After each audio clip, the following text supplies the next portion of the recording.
I call this meeting of the Davenport Community School District Board of Directors to order.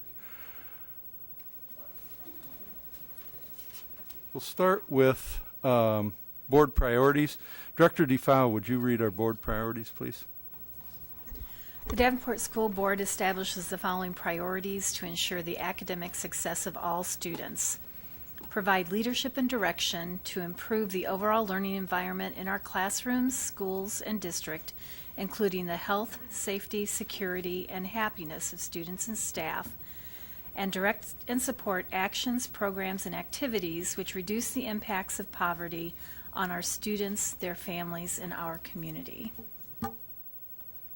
Thank you. Director Sherwood said that he may be a little bit late, but he's intending on being here this evening. So in his stead, Director Crumwoody, would you please read our mission and vision statements? Certainly. Our mission statement: enhance each student's abilities by providing a quality education enriched by our diverse community. And our vision statement: education that challenges conventional thinking, prepares all students to compete in a global society, and inspires our students, our parents, staff, and community to answer the question, what if? Okay, thank you very much. We'll move on to showcase. Superintendent Tate. Thank you, Mr. President and Board. I'd like to introduce Principal Corey Guy to come up and conduct the showcase. Thank you for being here. All right, thank you. Let's see if I can get this started.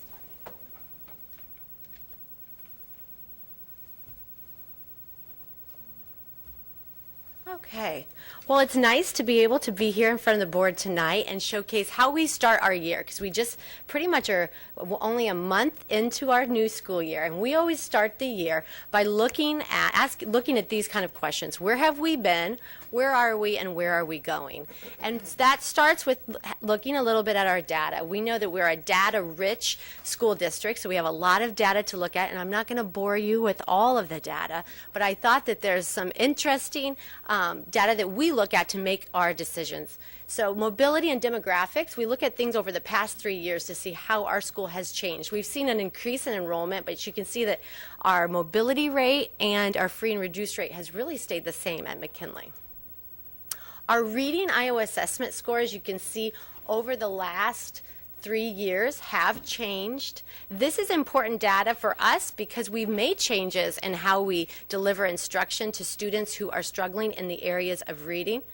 And this just shows us the percent of students who are proficient on the Iowa assessment.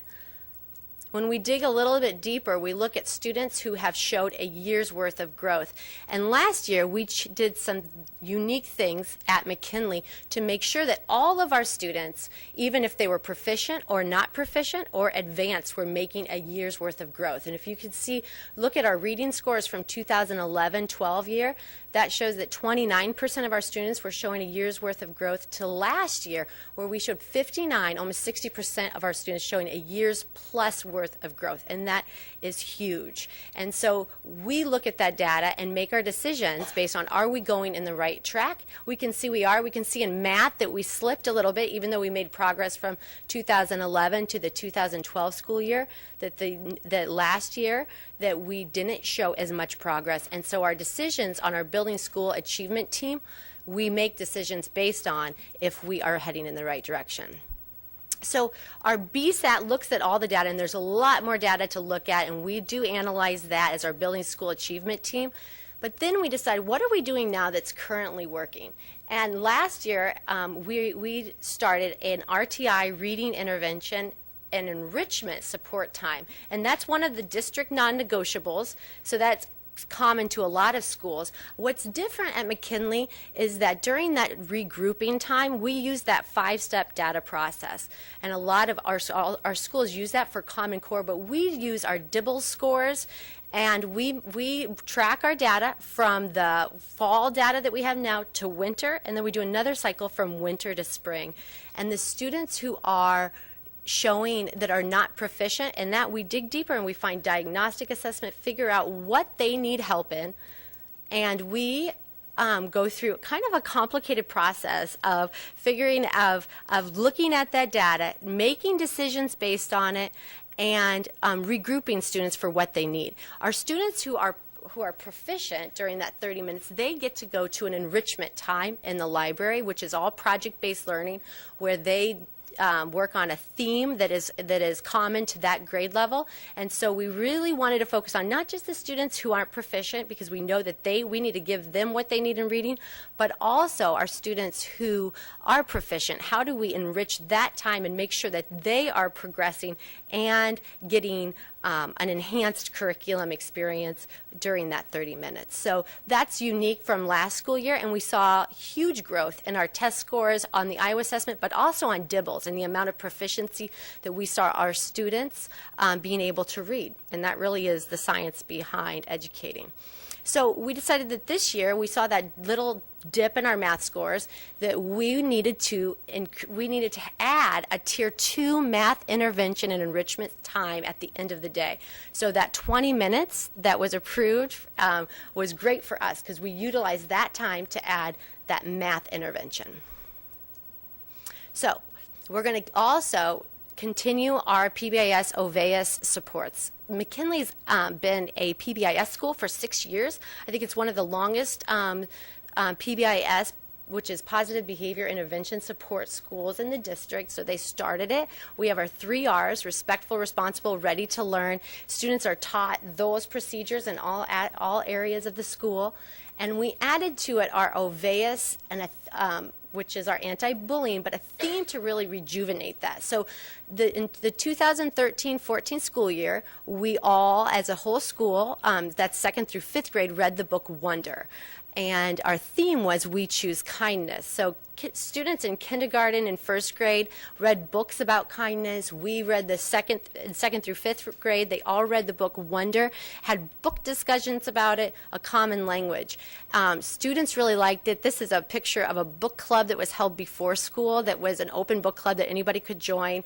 And one of our teachers sponsored that in the morning. And so they all read that book and ended up making little posters to put in our cafeteria and talking points. This year, we haven't started the book yet, but we're going to read The Miraculous Journey of Edward Tulane, and our theme is Open Your Heart. So it's, again, OVEUS is a district initiative on anti-bullying. We don't tolerate bullying, but how do we cultivate those soft skills that aren't necessarily part of the curriculum? And this is what we've done at McKinley to enrich that. So we also realized that based on that data, that really 80% of our kids in the core should be proficient. So we need to strengthen our core at the math, reading, math, science, and social sciences instruction through a couple unique programs. And one is our arts integration at McKinley, farm to school, and then that enrichment time that I was talking earlier about. So in the arts integration, here's a couple pictures of how the art of a student's working on, it's in the Common Core curriculum in 4th grade. They were studying deserts. Then after they were done, they wrote facts about deserts over here as an entire class. They also were studying cinquains, and then they had the opportunity to, in class, to make posters that showed what they know using multimedia, and then making the cinquain poem. So this year, and to enhance that, that's something that just the general ed teacher decided to do as part of arts integration. But we have Daniel Sheraton of Junior Theater, who there was a grant written for us, actually, by the Arts Basics Committee, and we got Daniel Sheridan come in and provide 3 trainings to our teachers on incorporating movement and drama in the classroom, because we know that not all students learn the same. Some of them need to hear it, they need to hear it, they need to see it, they need to move and have all experiences with that curriculum. So that's happening in the next 3 PDs, and the teachers utilizing TQ money will get curriculum writing. They'll get 3 hours of curriculum writing, going above and beyond the school day to incorporate what they learned from Daniel Sheraton into their classroom. Then, using that 25 minutes at the end of the day, we have a great specialist team of teachers. our PE, music, and art teachers are just fantastic at McKinley. And they're going in and they're pushing into grade level classrooms. So they're starting with first grade. And they're teaching lessons based on phonemic awareness because that's one aspect of DIBELS that our first grade students will be tested on.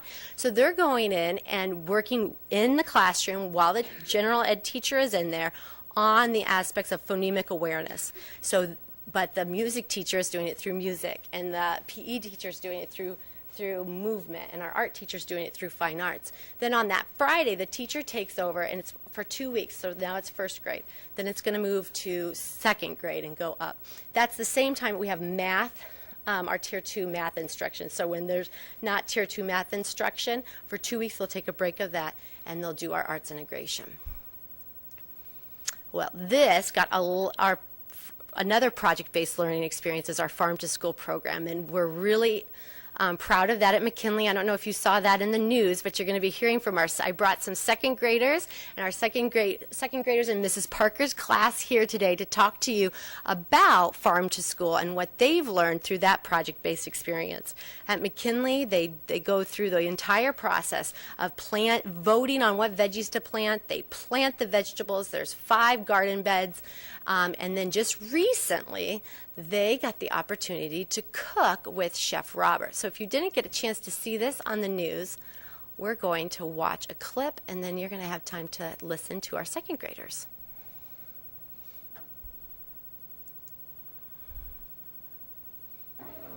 Look, everyone is smiling this morning. At McKinley Elementary School in Davenport, Good morning, boys and girls. these second graders got a chance to try their hands in the kitchen. And your tongue is looking so forward to having you eat these amazing potato pancakes. With some homegrown vegetables from the school's garden. We had pumpkins, we had potatoes, we had onions, and a lot of other stuff. 1, 2, 3. When I think back to my elementary school years, it's the experiences, it's learning through doing things that really stuck with me. Once, come over here, please. This is the 5th growing season for McKinley's garden, with a cooking segment added in. This is an onion, everybody.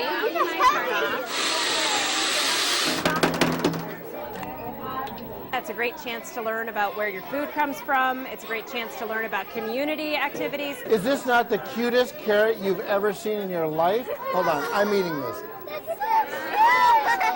Robert Lewis is a chef at Happy Joe's Pizza.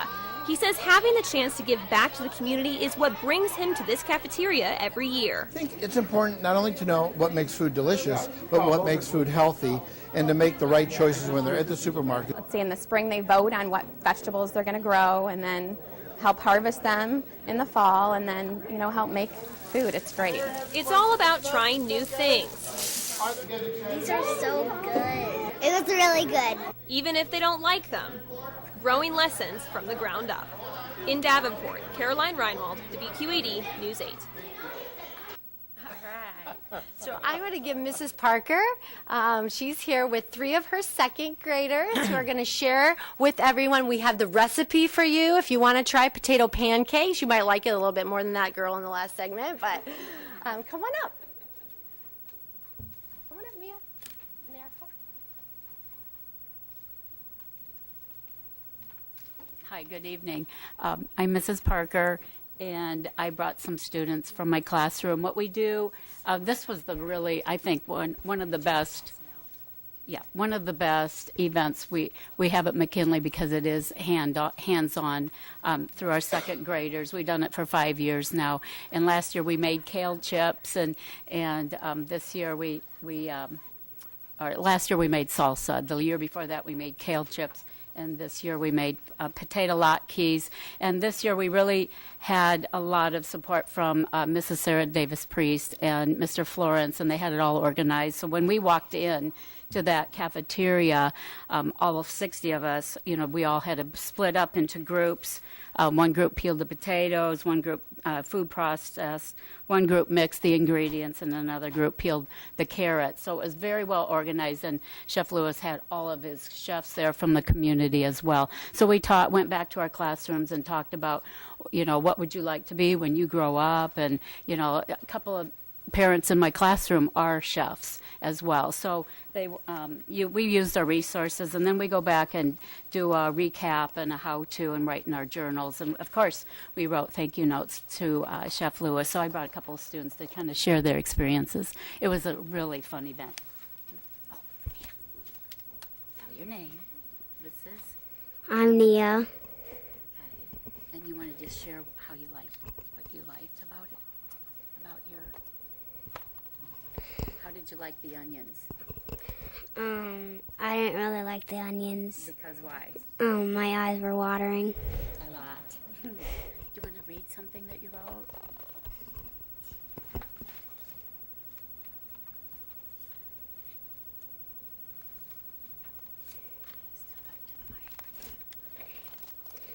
Our class went to the cafeteria and split into 8 groups. Each table had a job to do.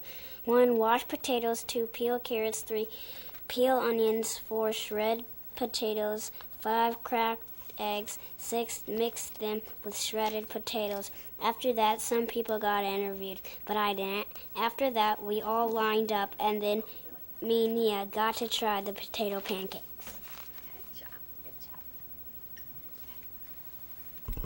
Do you have any questions for the students that they can answer? No questions. I'm sure we do. Are they done presenting? Yeah. Oh, okay. Erica, do you want to read yours? She's going to just read the ingredients. My name's Erica, and these are the ingredients. Number 1, you wash and peel 5 potatoes. Step 2, peel 2 onions. Step 3, put potatoes and onions in the food processor or shred until smooth. Number 4, pour potato mixture into a bowl. Add 3 beaten eggs. Add salt and pepper. Number 5, cook 1/4 cup mixture in hot oil. Let a adult fry. Fry for a few minutes. Flatten like a pancake. Number 6, let it cook and eat it. Good job. So that was just last Thursday. So they did a little bit of writing, and if you want to ask them questions about their experience, how they liked it, they're ready. Okay, great. Thank you very much. Director Sherwood, you looked like you were ready. Yeah, I was just wondering, did any of you kids go home and make this at home? Nobody? Might have to work on cherry pies the next time, perhaps. That's great. A wonderful experience. Growing the food, growing the food in the gardens. You're all involved in that too? Want to tell what you planted in the garden? Go ahead. Last year we planted potatoes, carrots, and I think the first grade just planted the potatoes and carrots, right? Yeah. And how'd you do? How'd you do? good. Did you get quite a few? And last year you gave them away. This year you're using them at school. Is that correct? Yeah. Appreciate it. I saw you kids in the paper. It was a great, and on the newspaper, the media thing, especially you with the onions. I remember that very well. You're very brave. Thank you very much. Anybody else? Director Kluhl. I'd like to ask a question of the young lady with the elegant black evening gown on. Now, you said that you were crying at the end, and why were you crying? Because of the onions. Did anybody talk about why? Isn't that strange that a vegetable makes you cry? Yeah. Did Chef Robert talk to you about why? I know he talked about the little cute carrot, but I wonder if he talked about the onion, the mean, angry onion that made you cry. No, he didn't. I have to talk to Chef Robert. That was a great opportunity to talk about science. Well, thank you very much. That was enlightening. Director Crumwitty. Well, first of all, I just want to congratulate you for this program. I think it's just fantastic to have such a thing going on. I'm curious as to how you maintain it during the summer. And do students come in at all during the summer? Do teachers or staff come in and take care of it? Well, McKinley's a real community school. So we have a wonderful parent partnership. So our Farm to School program has its own website, and then parents and the summer families adopt the garden for a week. Oh, Then wow. during this year, we're starting where we're having a garden club. But a garden really obviously is a seasonal event, and it's hard because most of the growing happens during the summer. So you need to have that support of your community in order to take care of it. And that's why we've kind of changed things over the years that we've grown in the garden to be things that can be harvested now. But yeah, it's mostly parent families that adopt the garden over the summer, and they water it and weed it. And we have students now who are beginning to take that over. Wow, that's fantastic. I have one other question. When you talked about your math, the extra 25 minutes, where do you get the extra 25 minutes from? Did you tack on 25 minutes to your school day? Well, our school days increased by 20 minutes. Okay. So when you add up what we have to teach our science and social studies, our reading time and our math time, and I think different schools have utilized that time differently, but we already had in our school schedule our RTI tier intervention support for reading, but we didn't have that time for math, and so we're utilizing that extra time for math. Okay, great. Yeah. Thanks, Corey. Yeah. Any other questions? Director Dickman. I just want to start out with, I love these project-based learning things like the Farm to School.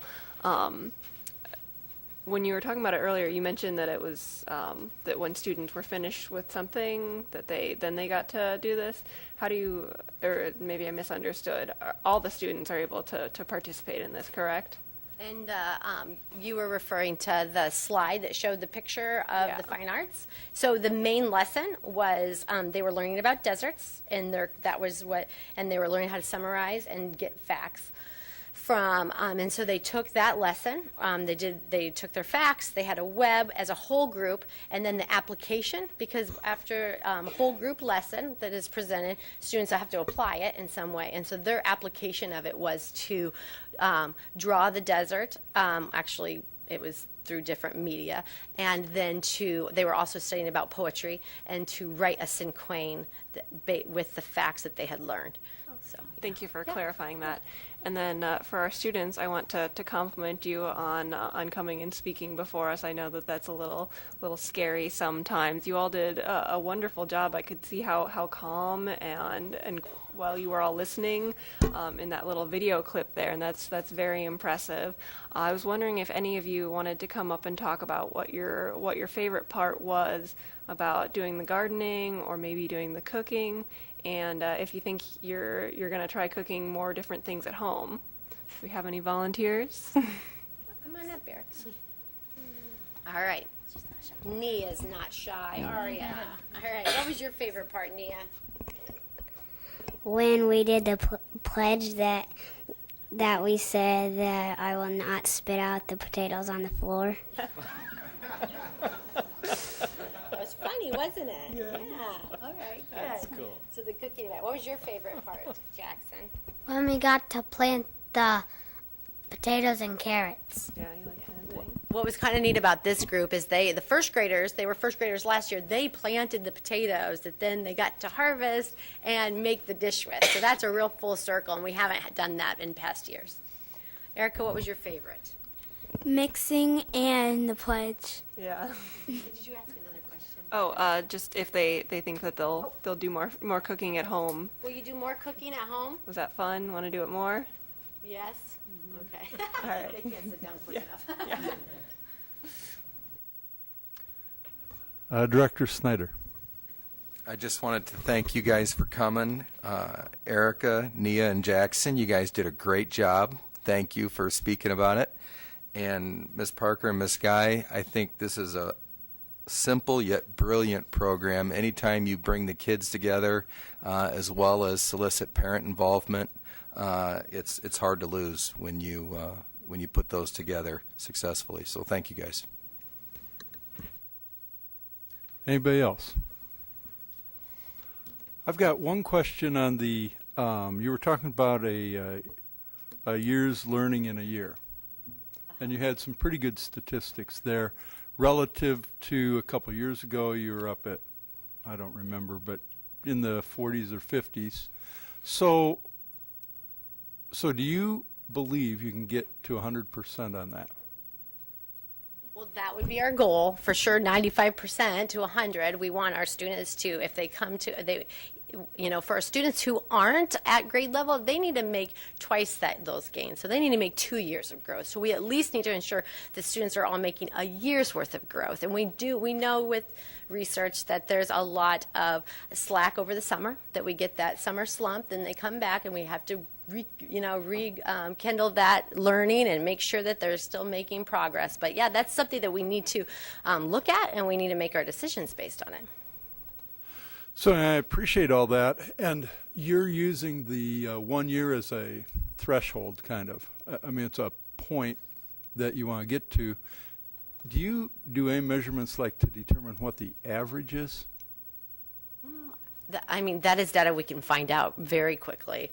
But I Really? haven't yet. No, I haven't. I think we have a great system for getting that information through Infinite Campus and Tableau, so it wouldn't be hard to pull that. That would be a good fact to see where McKinley is, what's your average second grader, if they're making a year's plus growth.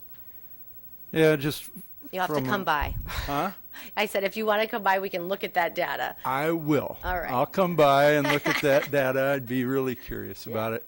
Okay, if there's nothing else, thank you, students, very much again. And thank you, Mrs. Parker. And thank you, Corey. What a great presentation. Thanks a lot.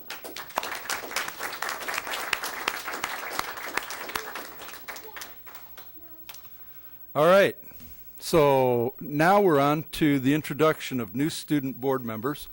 And looks like we have a great lot of student board members. What I've asked them to do is to introduce themselves and tell us a little bit about yourself. We're going to start at one end or the other. Either one of you want to volunteer? Yeah, I figured. All right, then we'll start with Lindsay. And did Mary show you how to use the microphones? You push till the little green light comes on. Because we need to be able to hear and record you. Okay. I'm Lindsay Wessel. I go to Davenport Central. I'm involved in show choir and soccer at Central, and I also dance outside of school. Is that it? I'm Katie Olger. I'm also from Central. I'm in the show choir, and I'm on the dance team, and I'm involved in the garden club committee at Central, and we were actually at McKinley when they were doing the cooking, so that was cool to hear about. I think that's about it. I'm Luke Urey. I go to Central. I'm on the swim team and cross country and tennis teams. I'm involved with Read and Rap, which is where we partner with Garfield and we read fifth grade level books with our fifth graders there. That's a lot of fun, and we travel to Garfield a couple times to meet the kids. I'm also involved with Scholastic Bowl and a couple other clubs.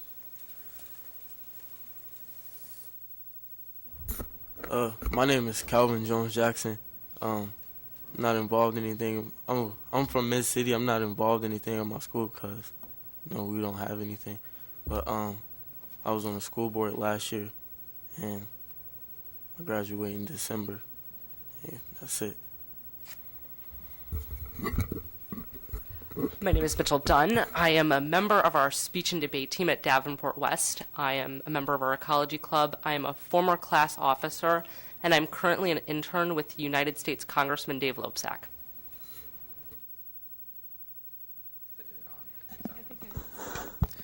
Hello, my name's Bennett Robertson, and I'm a senior at North High School. I'm involved in orchestra, cross-country, soccer, drama. I'm a student ambassador, and I'm in the National Honor Society. My name is Cindy Chen. I'm also from North High School, and I'm a senior. I play in the school orchestra. I play tennis, and I play piano outside of school. I'm also an ambassador, and I'm in National Honor Society and Rotary.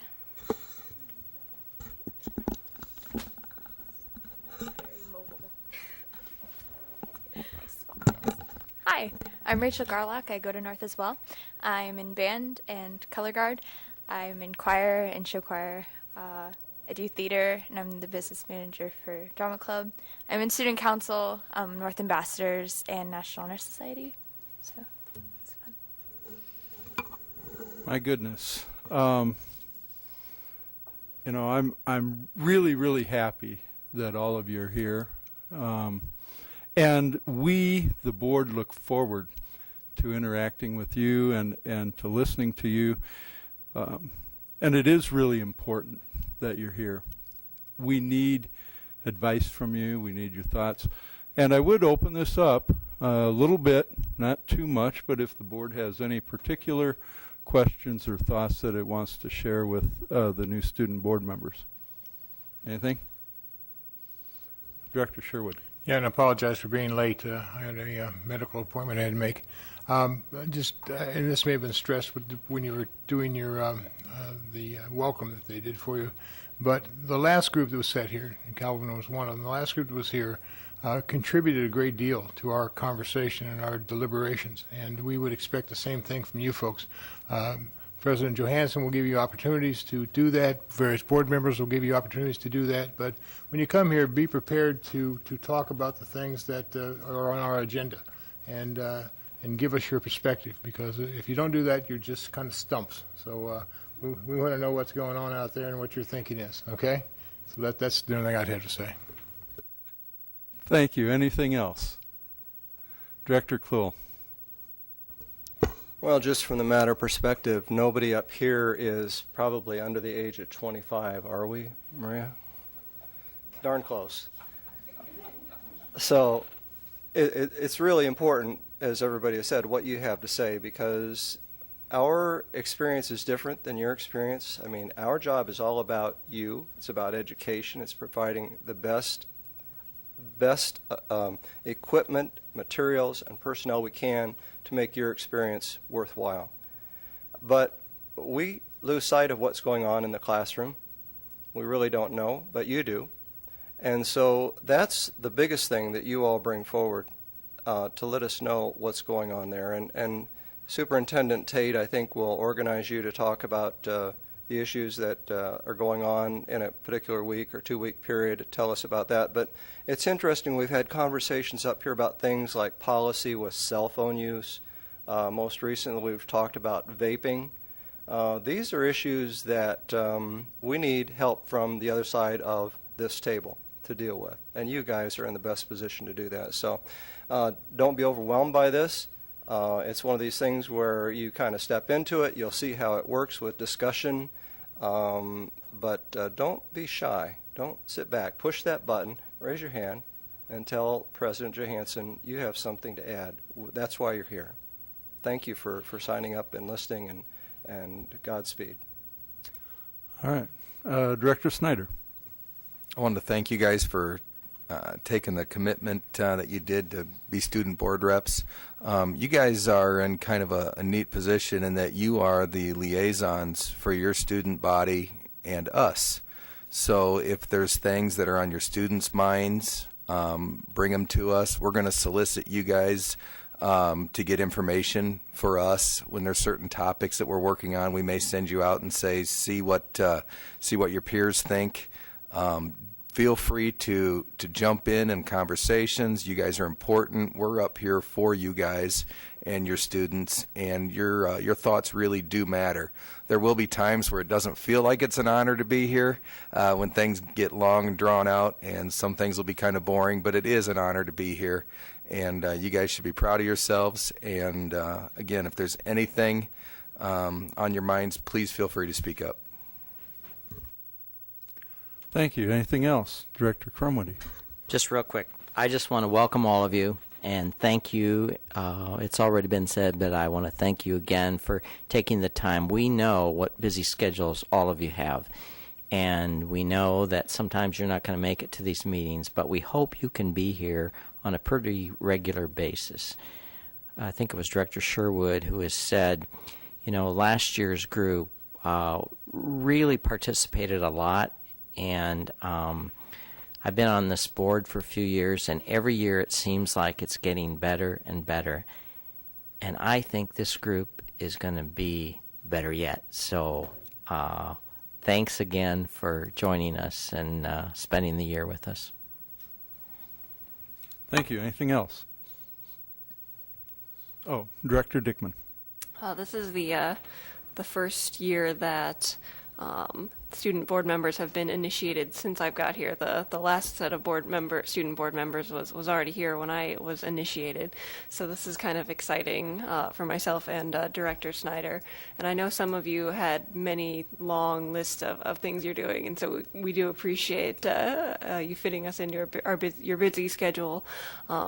I do hope that you will learn something from this experience. It's democracy in progress, and you know, some students had less extracurricular activities, but don't feel like having less of a list means that you're not doing as much. I think that it's how much effort you put into the things that you are doing that really getting involved with, whether it's art or singing or math, whatever it is that inspires you, that I hope that you will all learn something from this and go on to do great things.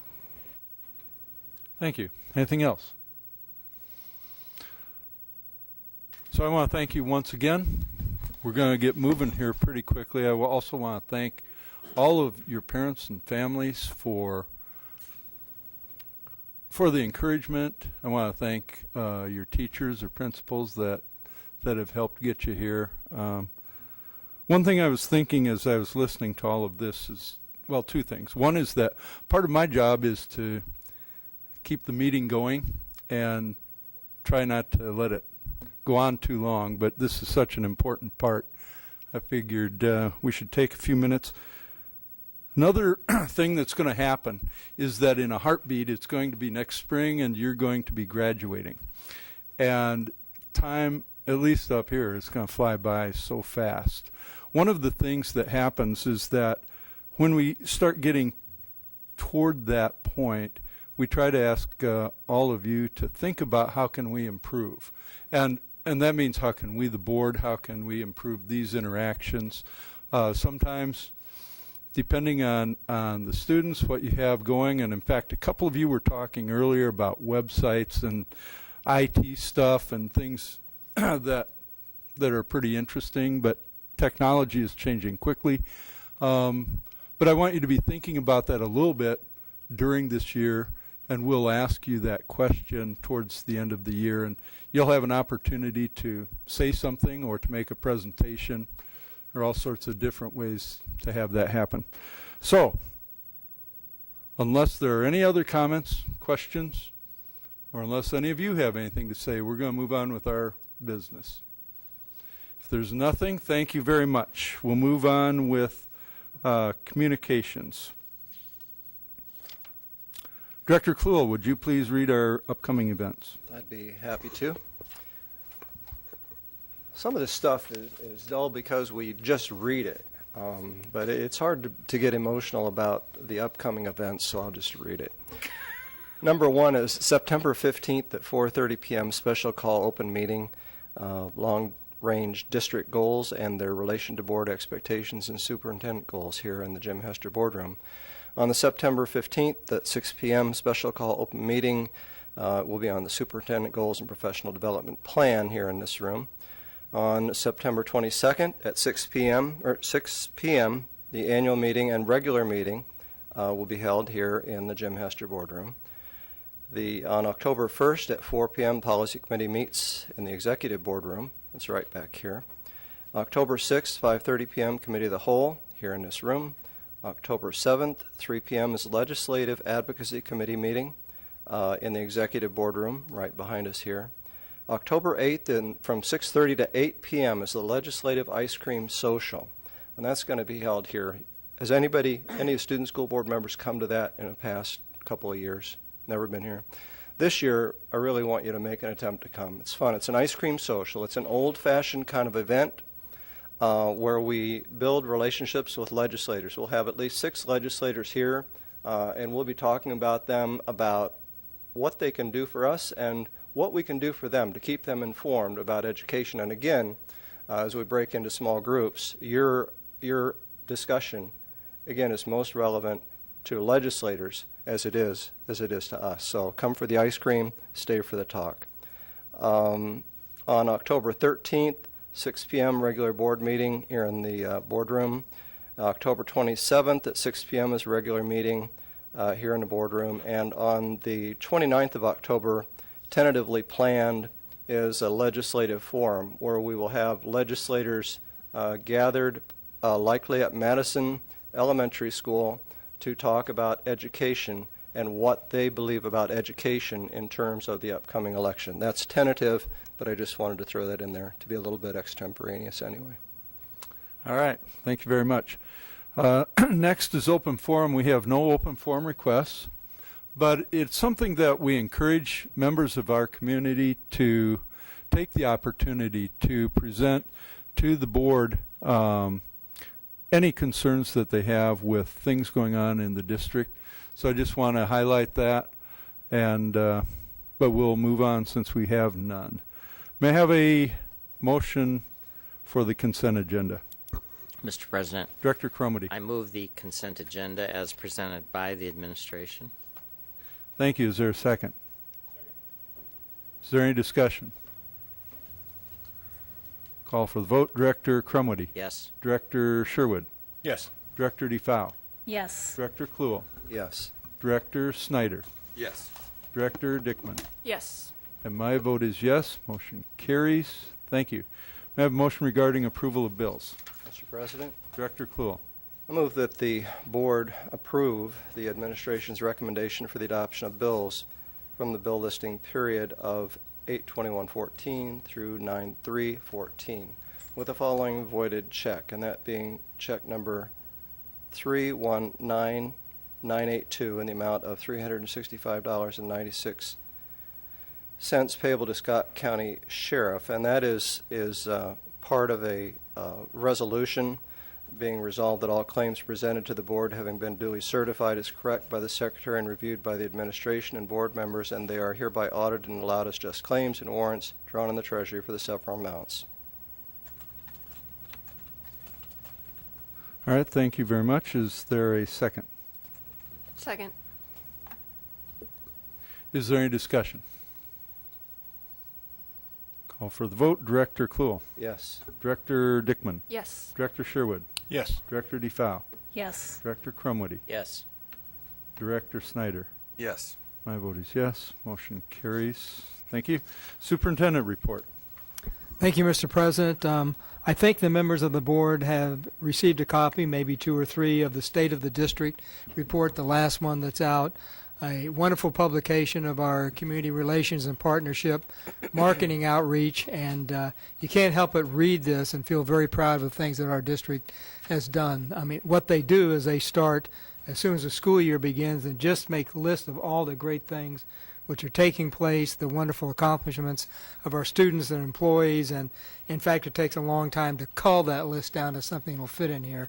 And also on our website we have the unculled list if you ever want to go page after page after page. So again, I'm proud of the publication, but I'm also proud of what this represents, and we send this out to all of 2,200 of our employees as well as a 1,500 mailing list of people in the community. So again, congratulations to all that worked for a year to get that out. I'd like to point out that since we met the last time, the Graduation Advocates Task Force has met. That used to be called the Dropout Prevention. We're trying to be more positive in our approach. And also we had a meeting, the first meeting of the Achievement Gap Working Group. That group will meet every 2 weeks. And the subcommittee of the Board on Poverty also had a meeting. The first meeting of the District Energy Conservation Committee is tomorrow, and our first meeting this year, the Faith-Based Task Force, will take place. And then again, every 2 weeks, our Achievement Gap Working Group will meet.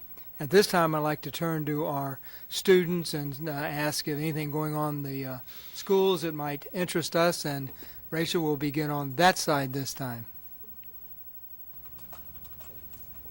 All right, so 2 things I can think of at North that are quite interesting.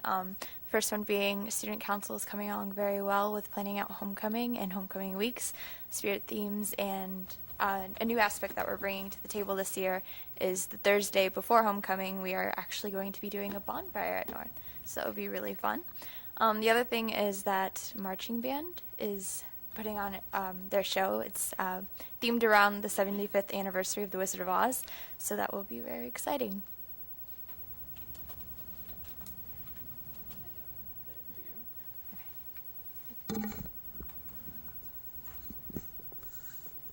Our Davenport North Ambassador program is just getting kicked off again this year. We're starting tomorrow, I believe, and we're going to be going back down to Wood again and talking to them every month. We spend whatever their advisory period is. I don't know what it is since it's changed. Has it changed, though? So if it hasn't changed, it's 15 minutes.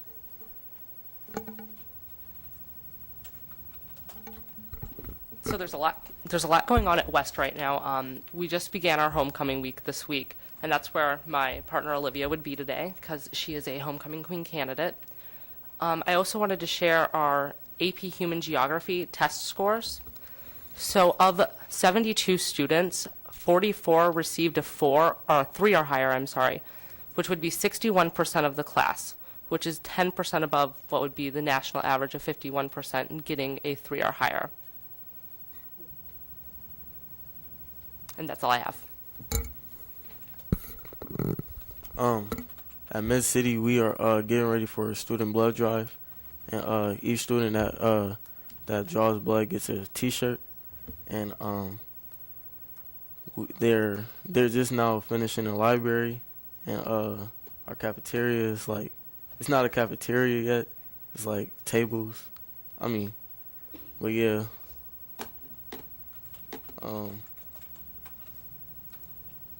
Well, yeah, everybody's just getting settled in our new school. What do you think of the building, the parts of the building that are completed? Like the classrooms, they're just now getting new desks in, and yeah, they have like little lounges outside of the classroom so you can sit down and do work, like personal work to yourself, if you don't want to be in the classroom.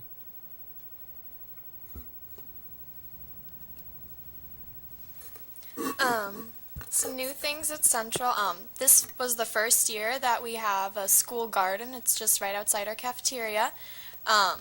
We started the process of building it last year. We built the beds in the fall and then just kind of let it sit over winter, and we planted in the spring, and we had like 5 or 6 students or so that just took turns over the summer, like with different weeks and days going and watering and weeding, and we've harvested, and the cafeteria has taken some of the produce to put in the school lunch to make it fresher and more organic and homegrown.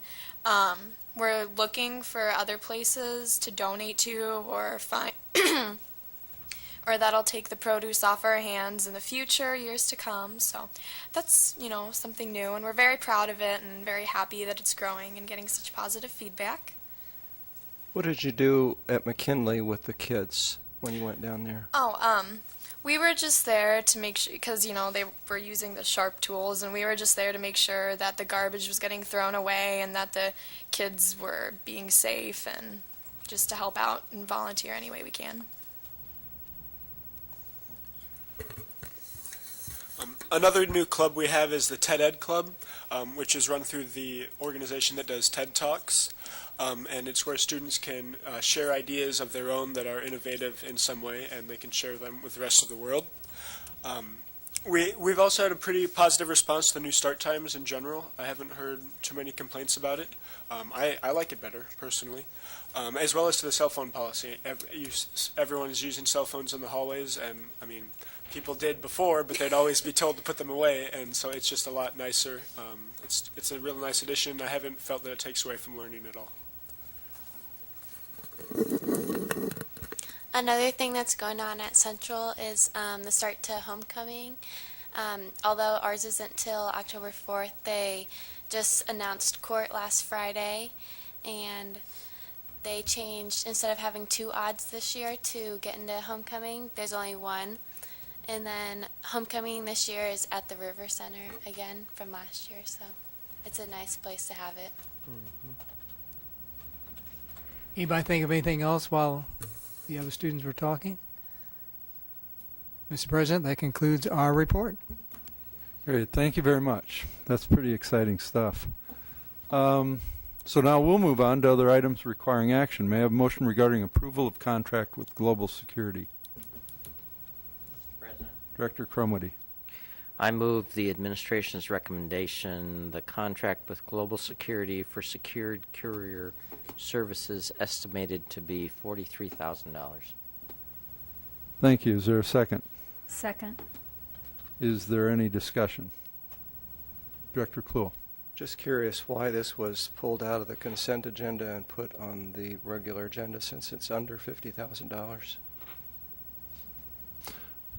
Does the administration have any suggestion on that? Okay. All right. It is what it is. It All is right. what it is. Any other discussion? That's slightly overused. Director Sherwood. Yeah, would you give us an example of some of the services a courier does for us? We use them to pick up deposits from the school. So like when school starts, they would go around to all the buildings to pick up the registration deposits. Then there's a regular schedule during the school year when they stop by to pick up deposits. I believe the high schools every day and the intermediates and elementaries maybe a couple times a week so that we don't have money sitting on site. So we use them, and if there's a special event or something else that comes up, they're on call that we can send them also to go and pick up the deposits, and then they take them straight down to the bank for deposit. Any other questions or comments?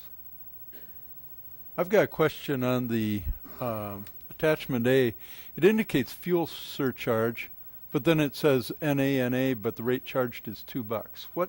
How does that, so does it mean we are not paying a surcharge or not? I don't believe that we are paying a surcharge. Okay. All right.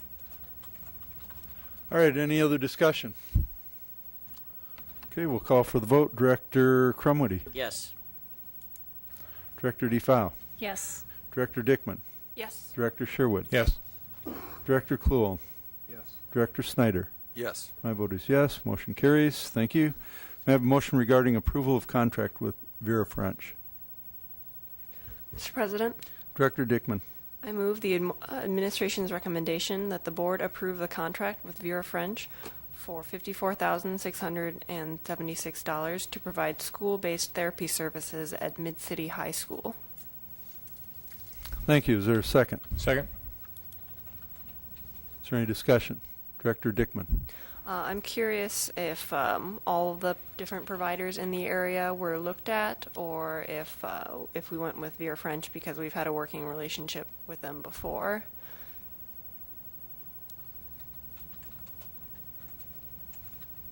No. I actually don't know the answer to that question unless somebody else does.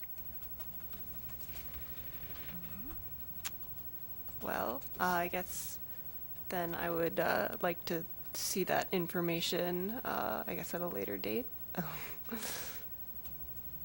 right. Okay. Director Sherwood. Yeah, and Marcia, is this tied to the grant? Is that what pays for this?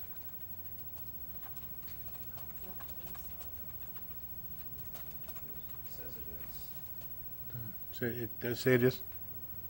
Yeah. So my question is, I know this is valuable service, and this grant is, what do we got, 2 years left on it?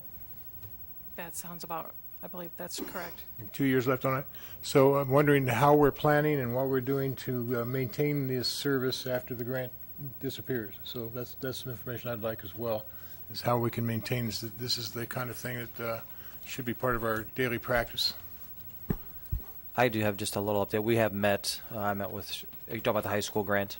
Yeah. And we met last year with Mrs. Womack, and we did kind of prioritize some of the things that we have at the building for the grant, which things we would need to, in order, try to keep as much as possible.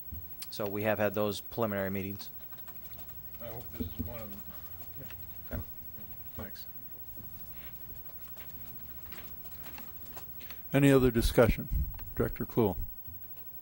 I just have a question on the amount. $54,676 is a total annual fee. So in the contract it says that we'll pay the sum of $54,676 is invoiced on a monthly basis. So that'll be split up then during, what are they saying there? I don't quite understand that. I'm sorry, I don't have a copy of the contract to refer to. Well, as it happens, since we don't have paper, I don't either. Well, it's on the... Marcia? I'll read it. No, it's here. In consideration for the services to be performed by contractor, school agrees to pay contractor the sum of $54,676 as invoiced on a monthly basis. Thanks, Nikki. I can tell you in the past that we've not paid it on a monthly basis, but we've paid it as an annual fee rather than on a monthly basis. Okay. I just wanted to clarify that this was, the total was $54,676 for the duration of the contract. That's correct. Okay.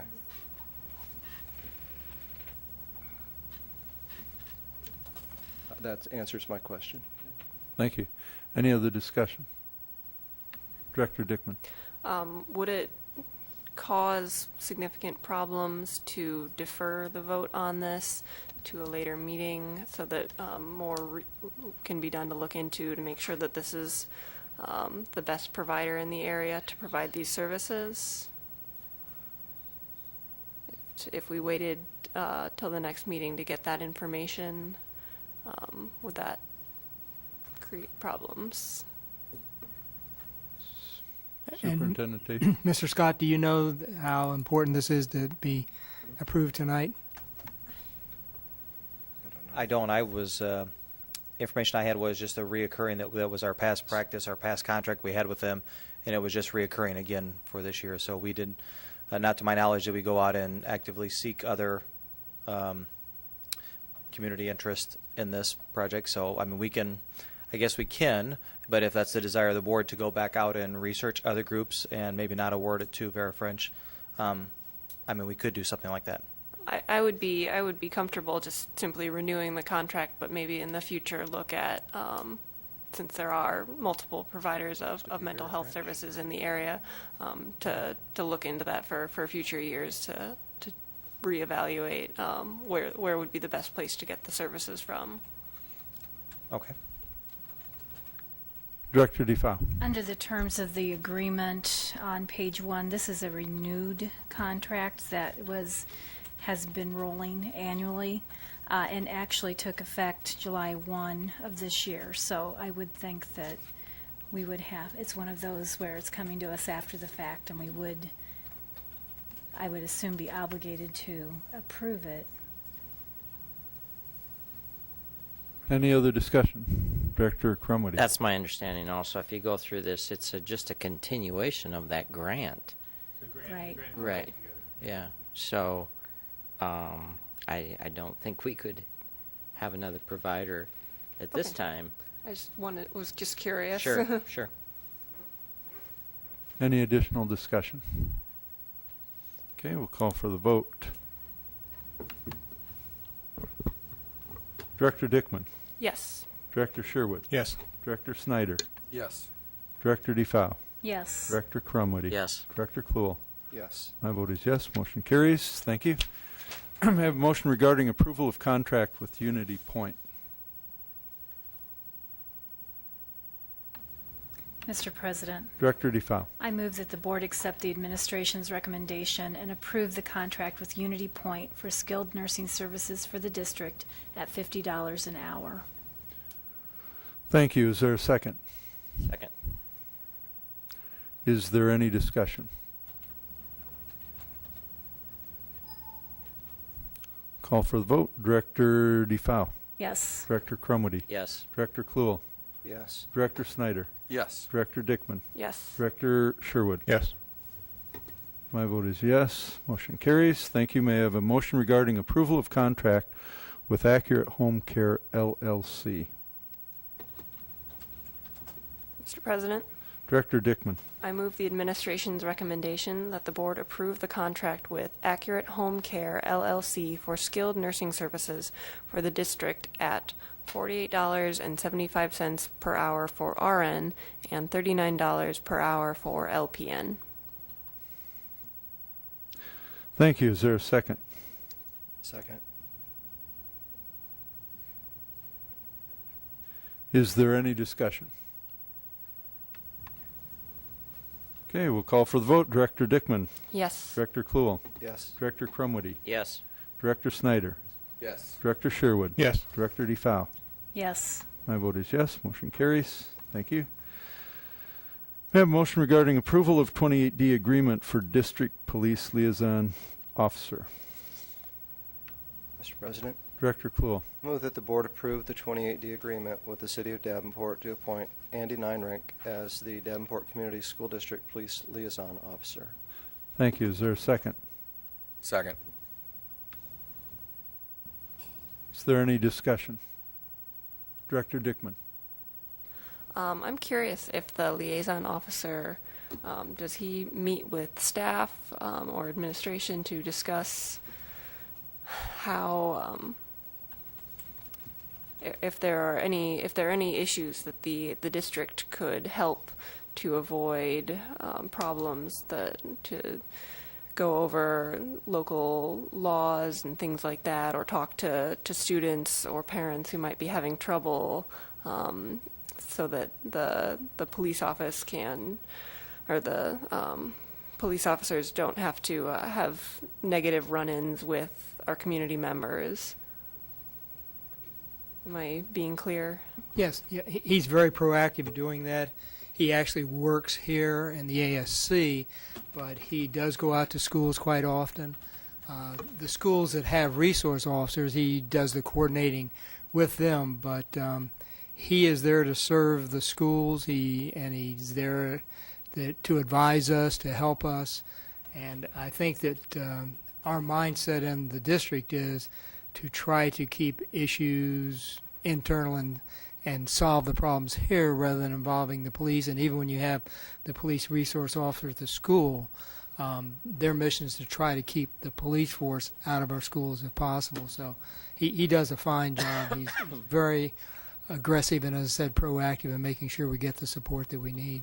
I'm very glad to hear that. I'm wondering if we could possibly invite him to a committee of the whole meeting to discuss some of the great work it sounds like he's doing. All right, wonderful, thank you. You might want to put that down on a board request so we don't lose track of it. Director Sherwood. Would you speak just a little bit about his evaluation process? I know this is like a dual supervision thing between us and the police department. How does that work?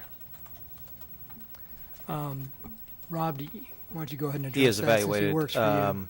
through the city. We pay them through there, but he is considered a city employee.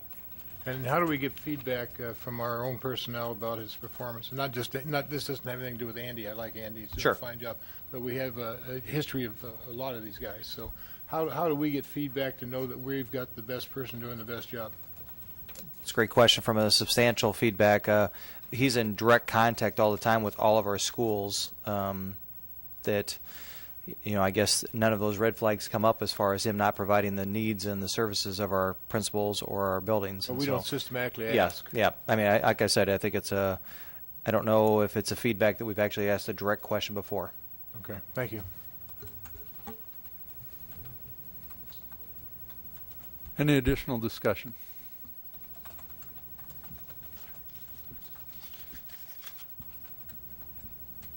All right, I'll call for the vote. Director Kluhl. Yes. Director Snyder. Yes. Director DeFau. Yes. Director Crumwoody. Yes. Director Dickman. Yes. Director Director Sherwood. Yes. And my vote is yes. Motion carries. May I have a motion regarding approval of DCHS tennis courts and Harrison Street parking? Mr. President, Director Kluhl.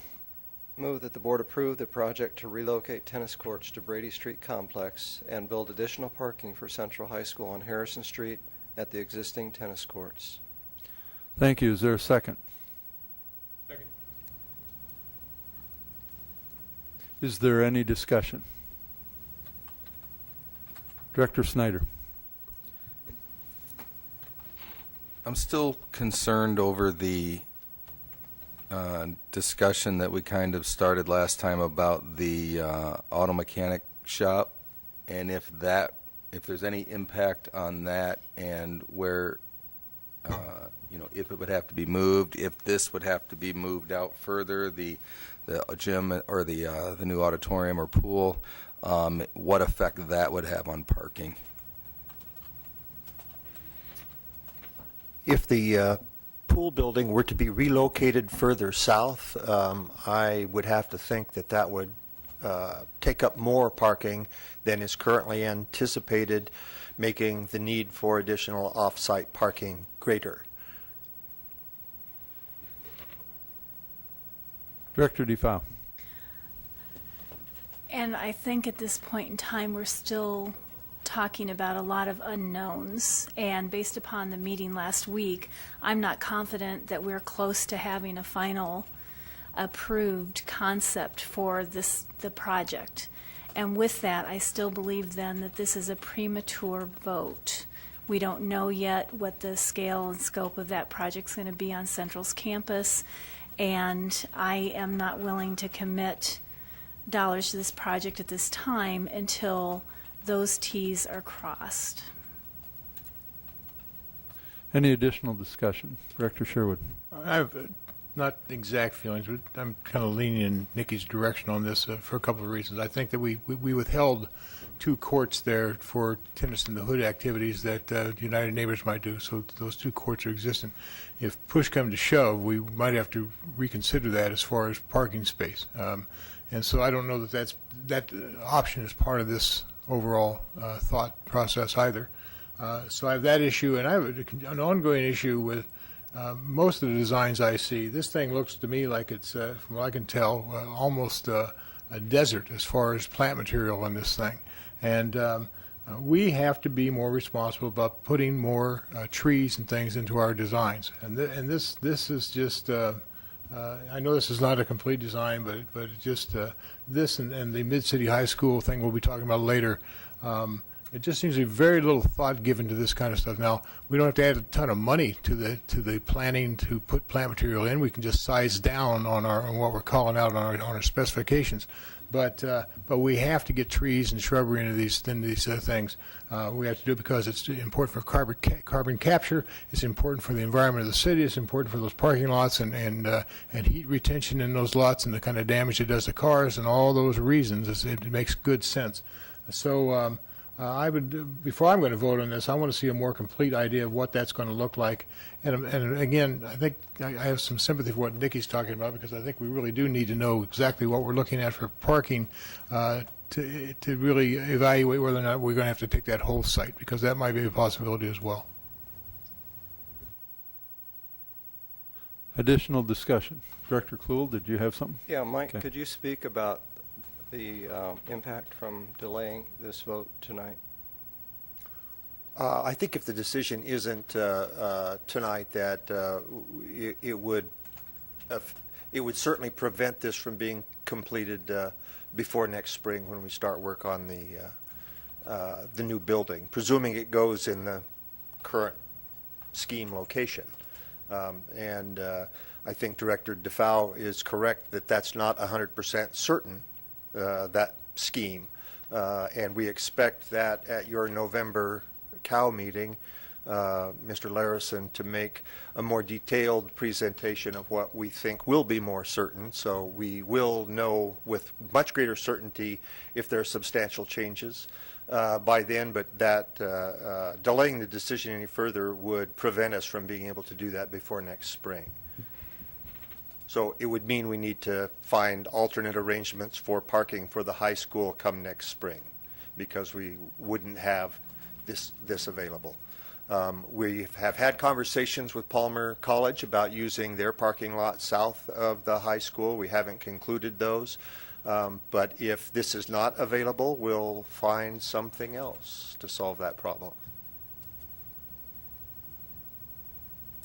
Did you have more, Director Clue? Not at this point. Okay. Additional discussion, Director DeFau. Yes, I'd like to make a motion to amend and to postpone this vote indefinitely until a date undetermined date in the future. So you want to postpone indefinitely, you don't want to amend? Well, I do Right. want to postpone indefinitely. Okay. Is there a second? Second. Let me keep track of this just a minute.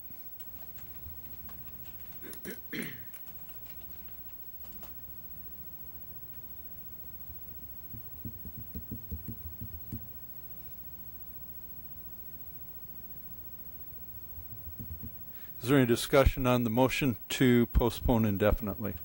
Director Snyder.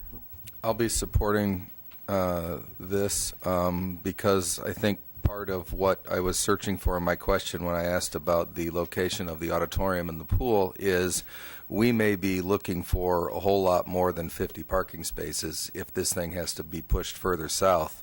And we may have to look at all other options completely. So how the 50 spaces would be nice. If we have to search for more, I'd just as soon find them and make sure we've exhausted all of our options. Any additional discussion on the motion to postpone? Oh, Luke? I might be misunderstanding this, but if they're starting construction on the pool and auditorium this spring and we delay voting on this, would that mean we wouldn't have very much parking at all during the spring? Mr. Maloney? That's correct. All that we would have to, all the site under construction would be the parking south of the smokestack that would go away when we start construction in the spring. We would have to find either conclude an agreement with Palmer for some additional spaces, but it would be difficult to make up all of those. So there would be fewer spaces available come spring. Did that answer your question, Luke? Okay. Any additional discussion? Is it Katie or Caitlin? Whatever you want. Well, what do you prefer? It doesn't really matter. Well, you introduced yourself as Katie. That's what usually people say. All right, Katie?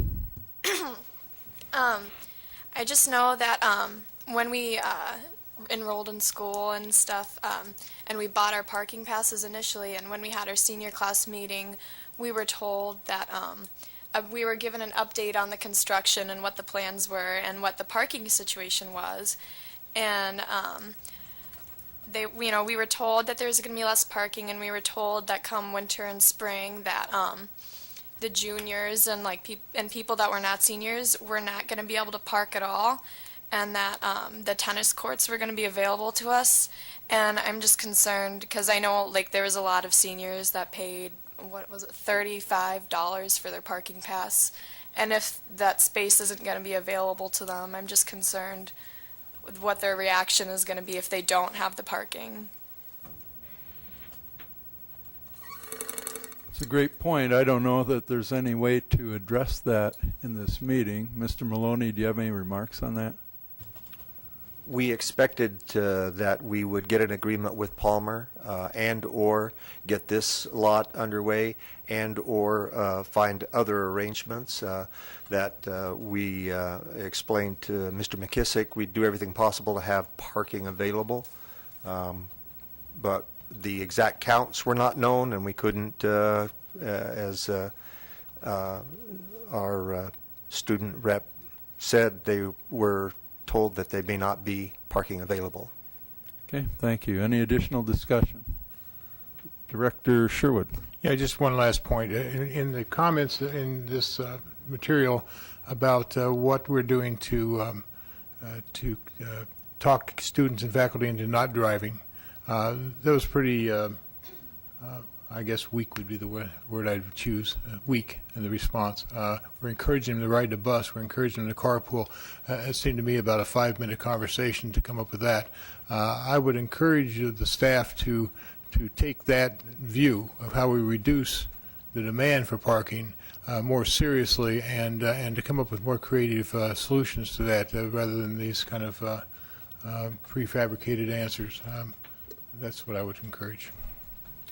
Thank you. Director DeFau. It would just seem to me that any agreement with Palmer would, of course, provide for additional student parking to the south of Central. And I'm not convinced we're 1 month shy of having a final vision for that Central project based upon last week's conversation again. And so concern for spring parking may be a moot point. Director Dickman. Do we have convenient bike racks for students who choose to ride their bikes? I don't know the answer to that at Central High. Yeah, there are bike racks. Not very many people use them, but they do exist. So that's potentially an avenue that we could encourage students to ride their bikes, since it will be spring by then and it won't be cold and sleet and all of that.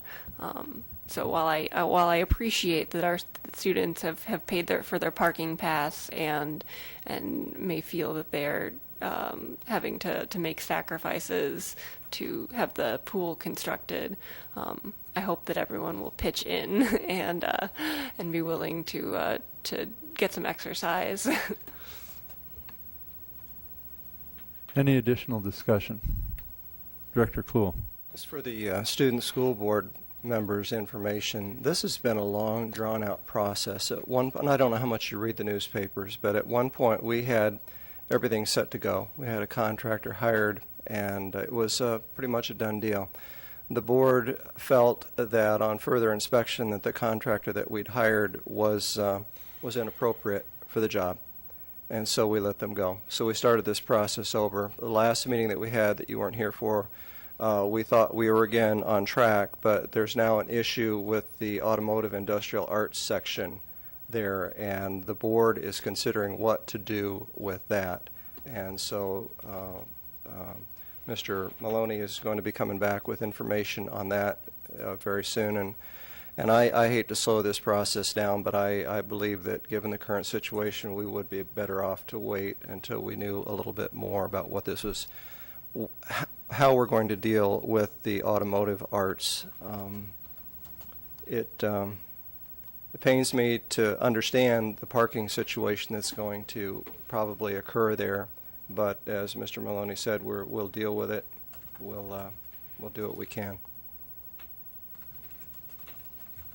Anything else? Oh, Luke? Sorry. I'm not sure if this is the right time to mention this, but I was just curious.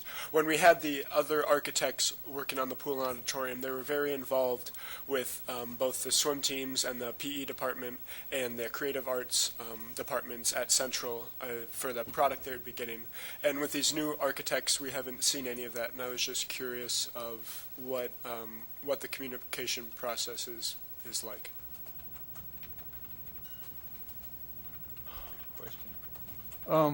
Director Snyder, you think you have an answer to that? Yeah, we kind of used that at the beginning when they kind of set the scope as to what they were looking for the project. And at the time, the swim team, the PE departments, they did express what they would like in the facility. And with the new architect, we are still going by those requests as far as warm-up, cool-down lanes, all of the things that they said would be important to them. Have been incorporated into the new facility as far as the same amenities. Okay, thank you. Mr. President? Mr. Maloney. Mr. Larison's team and I are meeting with Principal McKissick and the performing arts folks this Thursday, and we'll be planning meetings with the athletics folks as well. Okay, thank you very much. Any additional discussion? I've got a couple things. You know, I look at the, what do you call this? It looks kind of like a spreadsheet audit of parking spaces at the different high schools. Right, just a report of what exists. Report. So what I think is what's required. And I have no way to even think about what's required. I don't understand what our culture is. I was thinking about that as Director Dickman talked about riding their bikes. Other people talked about walking. And I don't know how many of our students walk, drive the bus, or ride the bus, drive. My sense is that culturally we've been changing over time, and probably more of our students drive than probably used to. I don't know if there's any way to even quantify that. So when I look at all these numbers, and I don't know whether students at Central are closer. You know, with the GIS system, I guess you could look at that. Whether West students are way out there, you know, they're 20 miles away, and yeah, they could ride the bus, but they're probably going to drive. And so when I look at all that, and I look at what part of it is faculty, what part is students, when the discussion was that, so it sounds like our seniors are the ones that can buy passes, is that correct?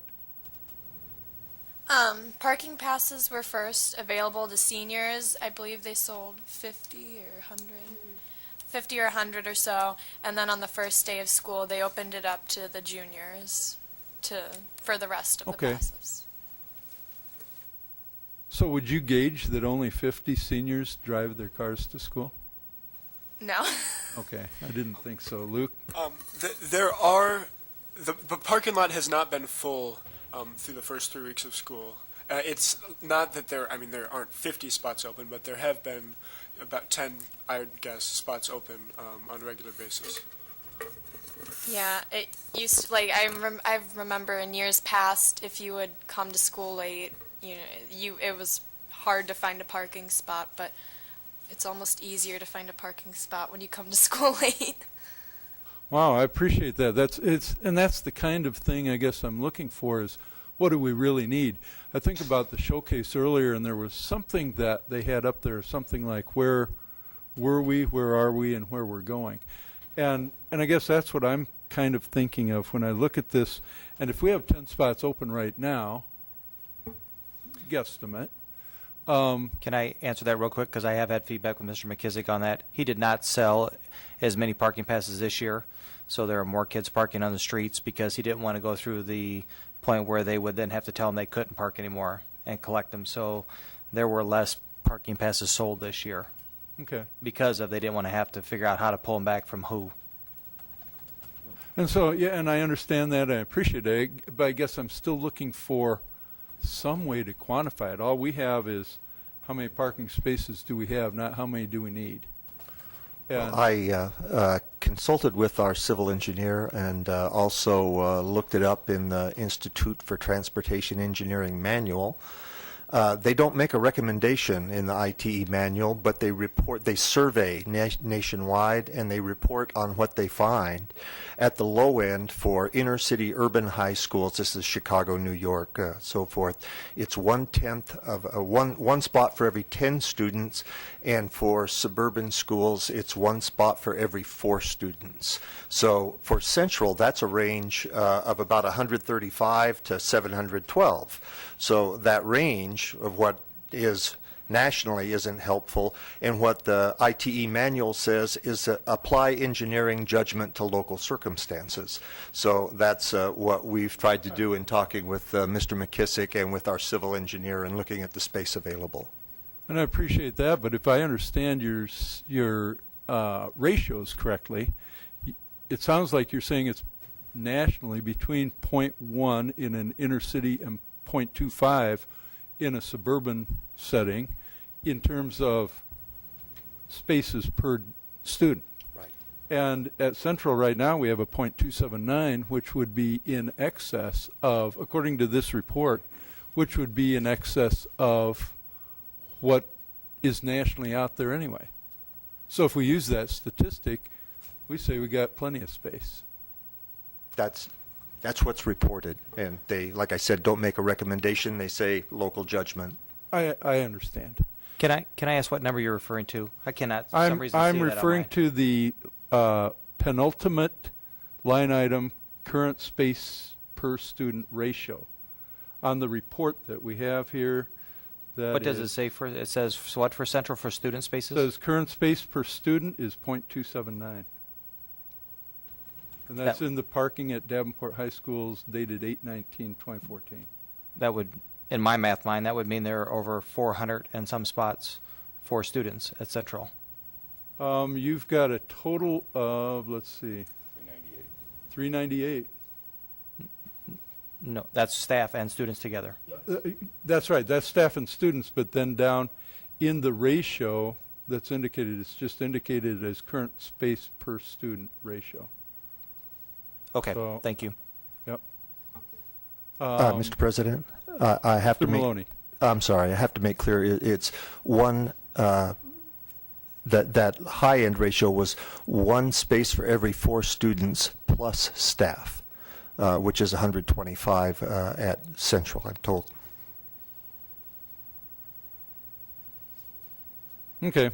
Well, anyway, some of these numbers are a little bit off, I guess.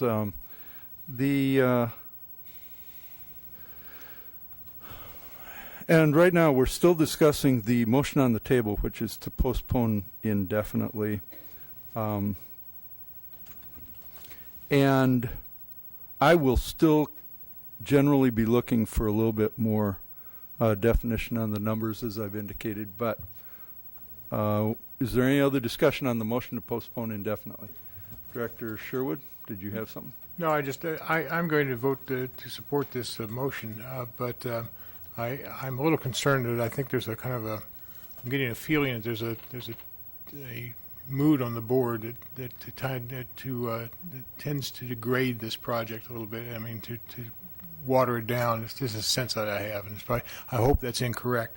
But the vision that we had for Central of top quality facilities delivered in a timely manner, I think we need to do everything in our power to achieve that and to meet that promise that we've made and the commitment we've made, so that although I do think that this is a reason to slow down on this, because I don't think a lot of answers are there. But this overall project, I think we need to find ways to expedite it where we can. Anything else? Director Crumwitty. Yeah, I appreciate your comments, Director Sherwood. I too will support the motion because I do think we need more information. But this thing just keeps dragging on, and I think we need to move ahead. Hopefully, you can move ahead quickly with negotiations with Palmer or whoever we need to negotiate with, so we can bring this parking issue to a close, and hopefully we can do this within the next month. That's all I have to say. Any other discussion? I'd like to comment that I appreciate the comments about the degradation of the project, and yet I do, in my mind, there's kind of a chicken and egg problem that occurs because of the pool and auditorium, and I think, and that's my sense, is that some of this has to get resolved. But I do support that we have to do what's right as well. It's just that I don't want to do it, I guess, without the right information. Right. Any other discussion? All right, we'll call for the vote. This is, excuse me, this is the vote to postpone indefinitely. Director DeFoe. Yes. Director Dickman. Yes. Director Sherwood. Yes. Director Crumwitty. Yes. Director Kluhl. Yes. Director Snyder. Yes. And my vote is yes. The motion carries, and the original motion has been postponed indefinitely. May I have a motion regarding approval of CMA for Wood Intermediate and Fillmore Elementary Schools? Mr. President. Director Snyder. Actually, before we move on to this, I was wondering if you could explain to our student board members what postpone indefinitely means. I don't want them to get the impression Sure. that we're putting this All right. off. Yeah. Thank you for asking Long time. for the clarification. So, postpone indefinitely is just a method that we have to put this decision off. And we have two ways to postpone it. One is to postpone to a date certain. So we might, for instance, postpone it till the next meeting date. The postpone indefinitely allows us to select a date sometime in the future.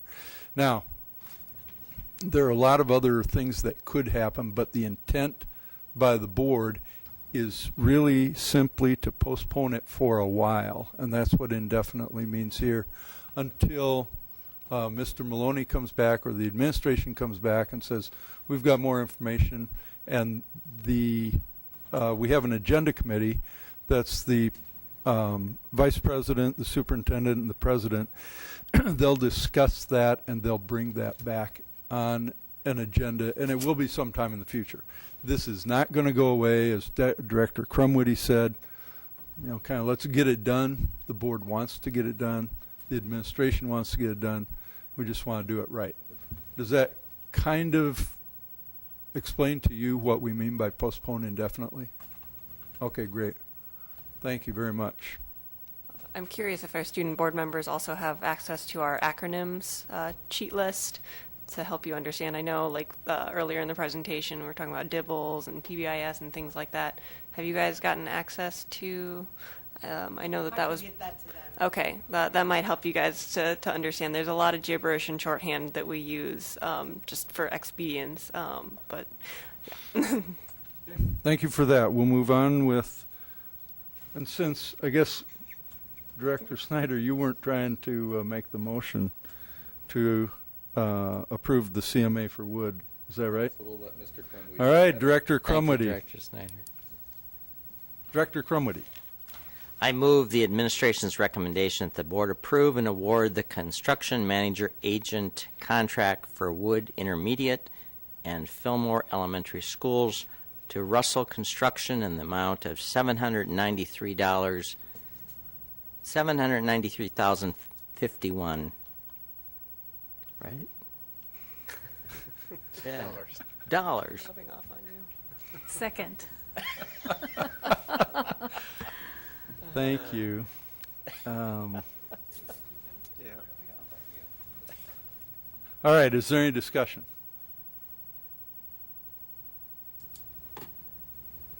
Seeing none, we'll call for the vote. Director Crumwoody. Yes. Director DeFau. Yes. Director Dickman. Yes. Director Sherwood. Yes. Director Kluhl. Yes. Director Snyder. Yes. My vote is yes. Motion carries. Thank you. May I have a motion regarding the update on Mid-City High School PAC addition project? Oh, I'm sorry. I apologize. It was the discussion item. We'll move on to discussion items. And first is the update on the Mid-City High School PAC. Superintendent Tate. You have a presentation, you've got some slides. Yes, we've got some slides to show, and before we do that, if I could take just a minute and introduce the folks who've been working on the Mid-City, and on my behalf as the newcomer who arrived when this thing was in the middle, thank them for the terrific work that was done this summer with a very, very difficult schedule. That, of course, is Randy Fuller with Estes Construction here on the end, Bruce Maxey with BLDD Architects, Leona Kettrell next to him with BLDD Architects, and Jason Haldorf with Missman Engineers, and Eric Page, a district staff as well. Job well done under difficult circumstances. So displayed above you, you see the Physical Activity Center addition on the right, the cross-hatched building there. that is proposed to be added to Mid-City High School.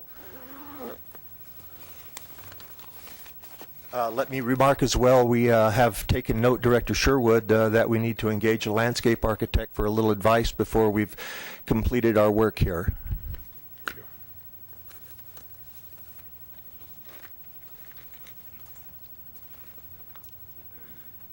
This is the main floor showing the gym space. It's just a little bit standard, a little bit smaller than a standard gym court. You can see along the left side there's space for cardio equipment, some storage, the game area that they currently have, some changing rooms, and the industrial tech space that's currently in kind of temporary quarters this year, not being able to have access to all their equipment and so forth. So that will be the main floor of the building. And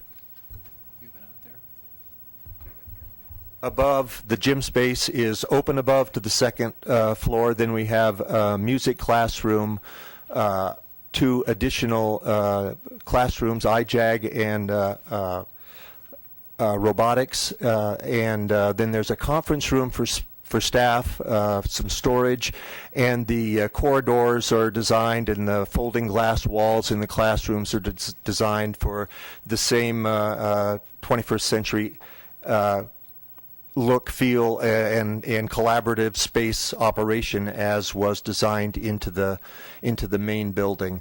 Any of you on the board or any members of our audience who've not had a chance to visit, was a very good design concept by BLDD, very well executed by Estes, and made excellent reuse of an existing building, and really did a great job with the constraints that they had, schedule and space-wise.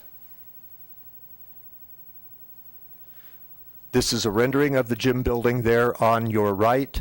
You see that glass piece in the middle. That's the entry lobby where it connects to the existing building. Another view looking from further south at the south elevation of the gym building there, and how it all connects topographically. And finally, the west elevation of the entire facility, complete with the marquee sign complete over the main entry there.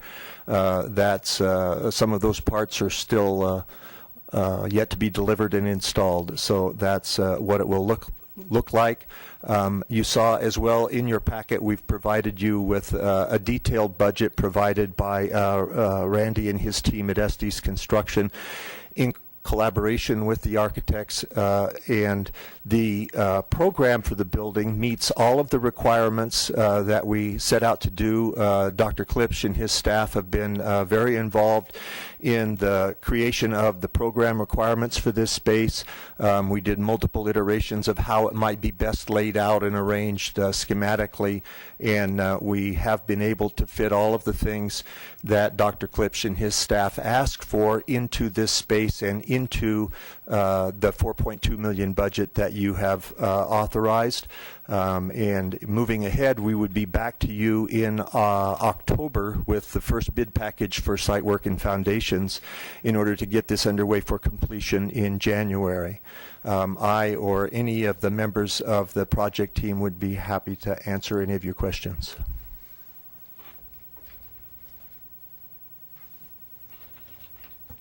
Any questions or discussion? Calvin? So all of this would be built over the court that is there right now? Yes, the existing basketball court in the parking lot was temporary, so you'd have some space this year. What about the, I don't know what it is, but you know, the fence? The trash enclosure will be relocated, yes. Anything else? Luke? I'm not a basketball player, so I don't know, maybe this isn't important, but if we're spending all this money, how come we're not, why wouldn't we just get a full-size basketball court? Well, because students that want to participate in high school basketball teams would go to their home high school to play competitive basketball, and this is a physical activity center that's to provide PE space and activity space, and not a place for competitive basketball. Thanks. Any additional, Director Sherwood? We raised the issue when we talked about the wood gym about air conditioning, and I have the same concern with this, that as we see temperatures increasing, these spaces are going to become more and more unlivable. What kind of ventilation are you talking about? What would it cost to air condition this? This building, not being a gym, is entirely air conditioned. So the classroom spaces and the physical activity space are air conditioned. Is air conditioned? Yes, sir. Okay, good. Thank you. Any additional discussion? Oh, Director Dickman.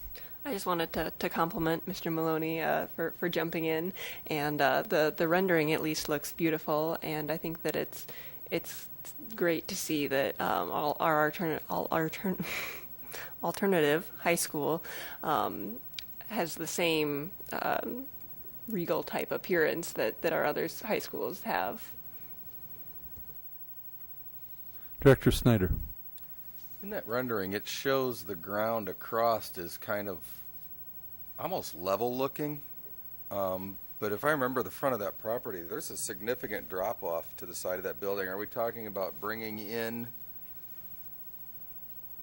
fill to raise that, or? Yes, there will be some fill because the grade does move away as you go south, but our civil team will be doing every possible thing to balance the cut and fill on site to minimize the import required. Yeah, no, I really like that rendering. I think everybody involved did a fantastic job. Any additional discussion?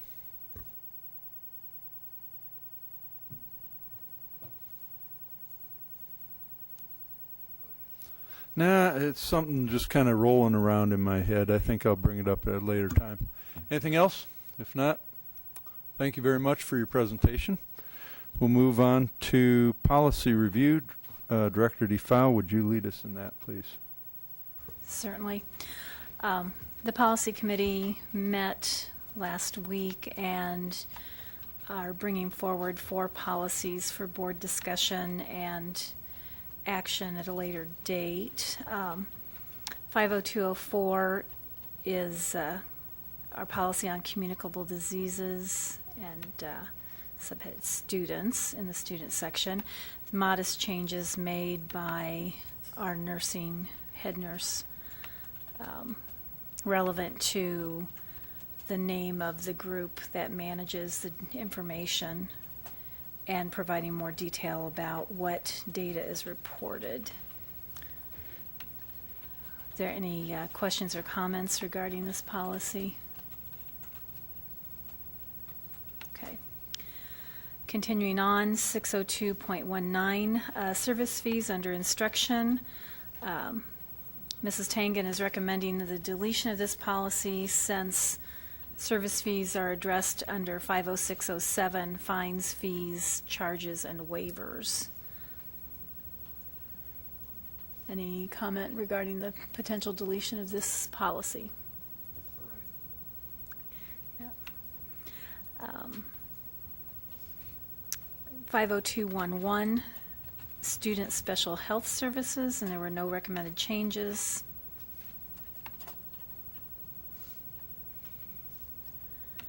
And lastly, 60304, outside resource people under instruction.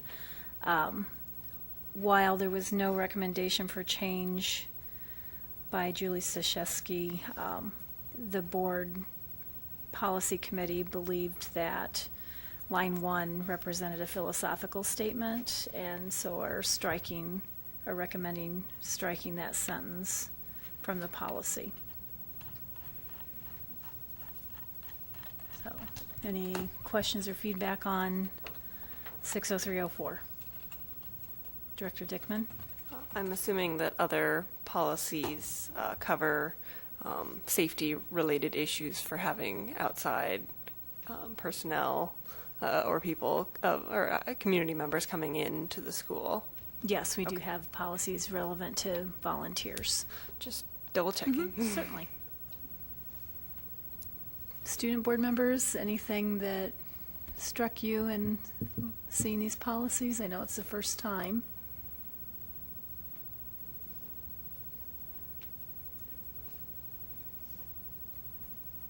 So, okay. If you ever do have feedback on any of them that you see, make sure that you grab my attention. Okay, that's all I All have. right. Thank you very much, Director DeFile. We'll move on to administrative reports. Superintendent Tate. I have none, Mr. President. Okay, thank you. Board reports and requests. I have 2 requests here. Are there any other board? Oh, got a couple more coming, I guess. Are there any other board reports? Ken? Were you? Oh, no, I was asking Ken if he wanted to talk a little bit about the Poverty Committee. Oh, did you want to? It's up to you. Director Crumwitty? Director Sherwood. Well, Ken and I met with several people from the community, and who I think were going to be big helps in putting together a working group to design some strategies that we can pursue in the community to minimize the impact of poverty on our kids. And so I think we both agreed that was a good meeting. And Ken is putting together a brief summary of what our purpose is, so that we can expand that group to a larger group that will meet in the near future. Somebody else had Director Snyder. I got the opportunity. I had an appointment cancel on me on Friday afternoon, so I stopped into the new Mid-City and was able to talk to some of the staff and the students that were sitting out in the open areas, and got my first look at the building in its what I would call semi-finished state. There's still a few loose ends to wrap up in there, but the students that I talked to and the staff in general really like the facility. It's absolutely beautiful in there. I love the open design. Everybody involved in that did an outstanding job, and I think we got them the facility that they wanted and that they deserve to have. So it was good to see it in operation. Thank you. Any additional reports? Director Dickman. On Sunday, I had the opportunity to attend a Reading Adventures program that was put on by Alcoa, the Quad City Times, and the Davenport Library, I believe, where community children were allowed to grab a free book and attend some other events to promote reading and enthusiasm about reading. And I think that that's a wonderful thing that we have in our community, and I'm glad that we've partnered with the library so that they're able to focus their attention on helping the community become more enthusiastic about reading. Thank you. Director Crumwitty. Well, first of all, thank you, Director Sherwood, for that report. That is going to be an exciting committee, the Poverty Committee. We brought in 4 or 5 people last week and had really good conversation about different individuals, different organizations that might get involved with our initiative. We also have representatives from our administration there, and I was just kind of blown away about all the things that are already going on and things that we're doing in our district, and some of the information that's been put together. So we want to bring that information to the board to let you know already what's going on and what information has been gathered and what our people have been doing. And we had Bill brought in a representative from the city, and I brought in a representative from the AEA, and Vera Kelly couldn't make the meeting, but she was invited to participate also, and we came up with a good list of people and organizations to get involved in this effort. So I think it's going to be exciting, and it'll be fun. Director Cool. I want to also give a short report. I brought you all a gift from my meeting from the Iowa School Board Association, the armband or wristband, and what it says, public, is, what'd you say, Bill? Stand up for public schools. And I also brought a gift to all of our new student board members. The LRC for student board members, it's our Legislative Resolutions Committee at the Iowa School Board Association, the organization that we belong to, and most boards across the state of Iowa belong to the Iowa School Board Association. And we have a Legislative Resolutions Committee. We ask every school district in Iowa to submit resolutions to this committee, and these are resolutions that we talk to our legislators about. These are the priorities, the top priorities that school districts across Iowa have. And so our district turned in 5 resolutions, and the good news to the board is that out of our 5 that we submitted, 3 are the top 5 from the Iowa School Board Association. And I believe it was Director Kluhl who pushed really hard for the adequate funding issue and 6%, and we had a nice conversation about that. When I first brought that up, about 3/4 of the committee, and there's about 20 people on that committee, did not want to include a percentage. And so it was a pretty lengthy conversation, but the good news is that we are going to be consistent with UEN and go in and ask for 6%. There's going to be conversation with UEN and the Iowa School Board Association and the school administrators of Iowa and the teachers organization prior to the legislative, when the legislature gets back into session. So that's pretty exciting, I think, for those organizations to come together.